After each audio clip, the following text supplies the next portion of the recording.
الجزائر المغرب لما كسبتكم 3 ما كانش حظ. المغرب لما كسبت الجزائر وسط ارضها وسط جمهورها في بطولة العرب ما كانش حظ. النهارده المغرب بتفوز على مالي. هو هنا سأقف قليلا احتراما وتقديرا وعشقا لأسود الأطلس صناع التاريخ رسميا إلى أولمبياد باريس، رسميا إلى نهائي أفريقيا تحت 23 سنة. سجد شكر لله قبل أي شيء.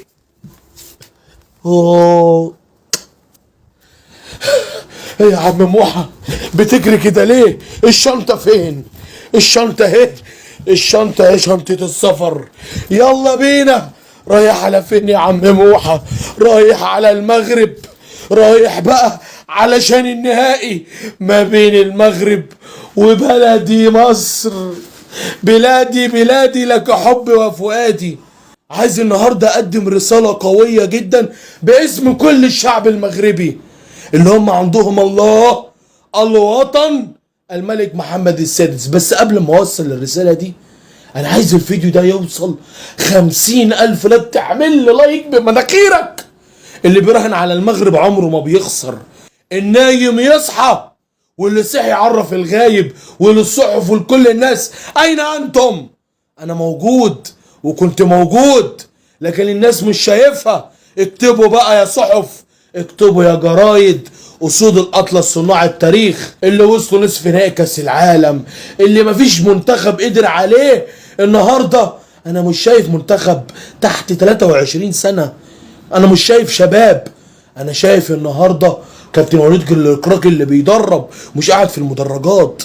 انا شايف اشرف حكيم زياش، شايف ياسين بونو. المنتخب اللي يفوز على مالي، المنتخب الكبير الافريقي، منتخب ذكر وراجل، منتخب عنده بنية رياضية. النهارده اشكر مين ولا مين؟ اشكر علاء ولا شادي ولا اسماعيل ولا زكريا ولا يانيس ولا اسامة ولا ايوب ولا بلال ولا امير؟ قول مين ولا مين. روح قتال. النهارده شوف الشعب المغربي الساعة الكاملة في المدرجات، نساء بتلعب بيشجعوهم، شباب بيشجعوهم، الفريق الاول بيشجعوهم، مكفوفين مبطورين الاطراف. تعرفوا ليه؟ عشان عندهم شعار الوطن دايما فوق. عندهم الله الوطن الملك. اي حاجة ترفع من شعار المغرب موجودين وبقوة. الرسالة اللي عايز اقدمها النهاردة وهي رسالة حب من الشعب المغربي. المغرب هتلاعب مين في النهائي؟ قولولي. هتلاعب منتخب مصر. المغرب دعمت مصر قدام كل الفرق بالصوت وبالصورة وبالدلايل، وكل اصحاب المغاربة كلهم في المدرجات في ماتشات المنتخب مصر. وقولوا للعيبة، قولوا لأسامة فيصل، قولوا لكل اللعيبة الشباب المصرية، قولوا لهم شفتوا ايه من المغرب. يقول لك كل حب ودعم واحترام.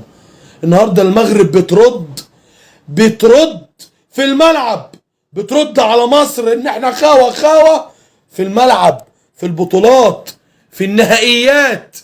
البطولة اللي فيها مصر والمغرب لازم يوصلوا مع بعض.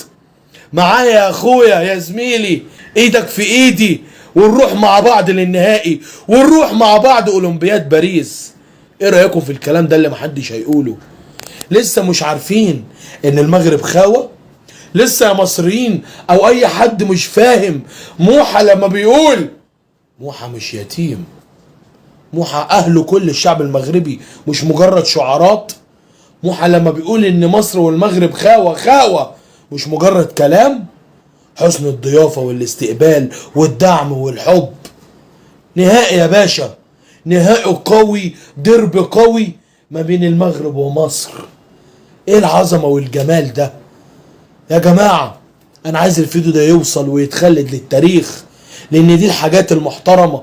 وخلاص بقى انا بقول لكل المصريين وكل حد يلا بينا على المغرب، يلا نشوف الاحترام والاستضافة والتطور في كل شيء.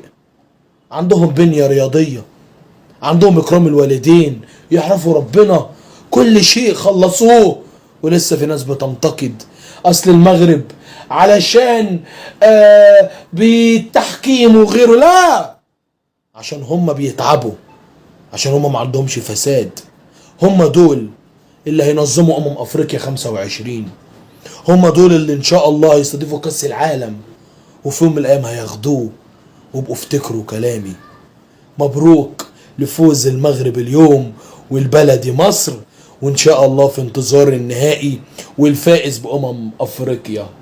المغرب ما كسبتش الجزائر 3-0 حظ. اضحك يا بقي. اضحك يا حنكي. اضحك يا خشمي. سلام عليكم.